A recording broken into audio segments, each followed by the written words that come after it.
This is Annie from the QuickBooks team.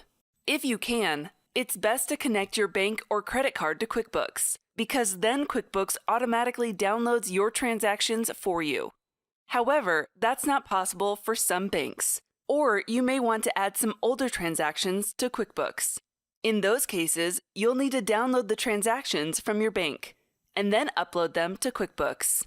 Let's go over how to upload transactions for a new account, and then how to upload more transactions in the future. First, you'll need to download the transactions from your bank. Sign into your bank or credit card's website.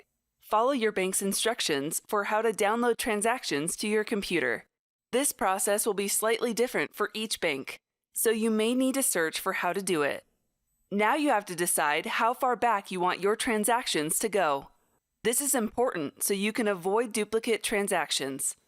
If this is for an account that isn't in QuickBooks yet, then set the range for as far back as you want QuickBooks to keep track of.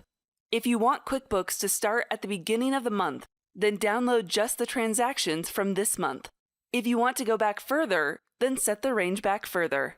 If you've already added your account to QuickBooks, but haven't added any transactions yet, then have your transactions go back to match the date of the opening balance of your account when you set it up in QuickBooks.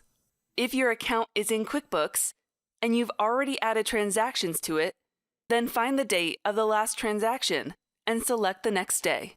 Once you set your date range, download the transactions to your computer.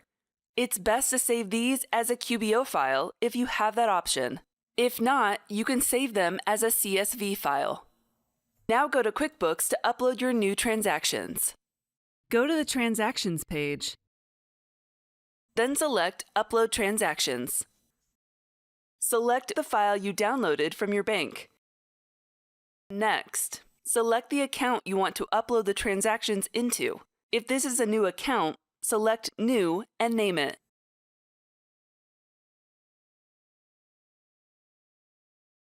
QuickBooks will add the transactions to your account.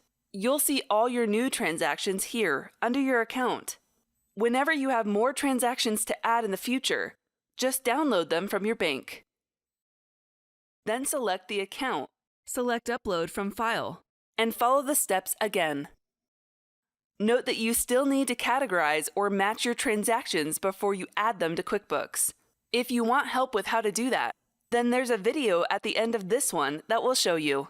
Now you're ready to start manually adding your transactions to QuickBooks.